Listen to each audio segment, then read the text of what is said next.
Why does Switzerland refuse to join the European Union? Switzerland's rejection of a framework agreement with the European Union demonstrates its commitment to independence. Instead of an overarching convention, the Swiss government introduced a vast new set of sectoral treaties. Switzerland's refusal to join the European Union has only been reaffirmed 30 years later. On February 25, Swiss President Ignazio Cassis remarked, "National independence is part of our history and identity."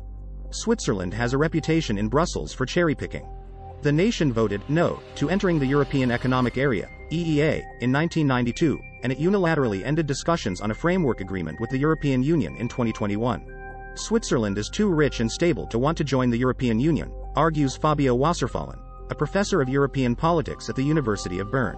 According to political analyst Richard Wasserfallen, Switzerland is one of the world's most politically stable nations.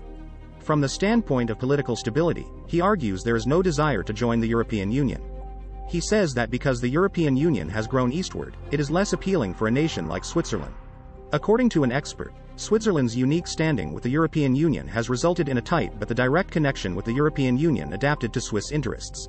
So far, the bilateral contract model has enabled Switzerland to maintain a strong relationship with Europe. It is therefore not surprising that most of the population in the political and business worlds want to keep the status quo. Switzerland is concerned about wage dumping and illegal immigration into its social system. Switzerland is especially vulnerable due to geographical and linguistic factors. Switzerland, like the United Kingdom, has a substantial population of European Union migrants. The unrestricted movement of individuals is already causing real challenges regarding salaries. Many Swiss are concerned that joining the European Union would limit their political participation privileges because some European Union authorities may overturn referendum results. The Swiss electorate can vote on topics multiple times yearly, including at the national level. Direct democracy paved the route away from the European Union 30 years ago. When discussing the grounds against European Union membership, sovereignty is often mentioned. The phrase, foreign judges, in Switzerland has become a political rallying cry. Compared to the European Union for specific industries, the comparatively light regulatory structure represents a competitive advantage. Sovereignty over the legislative process is not something to be taken lightly. Switzerland desires maximum independence and is willing to give up some sovereignty in exchange for deeper relations with Europe.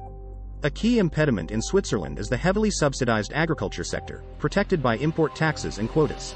In Iceland, it's all about fishing, but in Norway, it's all about the oil sector.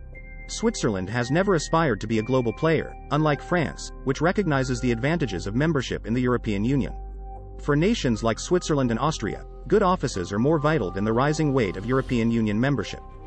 Because Switzerland is not a member of the European Union, it is seen as more neutral than nations such as Austria, Ireland, or Sweden. It was using neutrality as a trademark assist Switzerland in promoting its good offices and positioning Geneva as a host city. Swiss neutrality would be weakened if the country joined the European Union. Last year, Switzerland rejected a framework deal with the European Union. Instead of a comprehensive agreement, the Swiss government has opted to pursue a vast new set of sectoral agreements. It is unclear how Brussels will respond to the idea or if it will be accepted. Switzerland seems to prefer things to stay the same. The European Union recognizes that the status quo provides Switzerland with advantages that other European Union nations do not enjoy. According to Longchamp, a political analyst, the European Union has abandoned the notion of partial membership.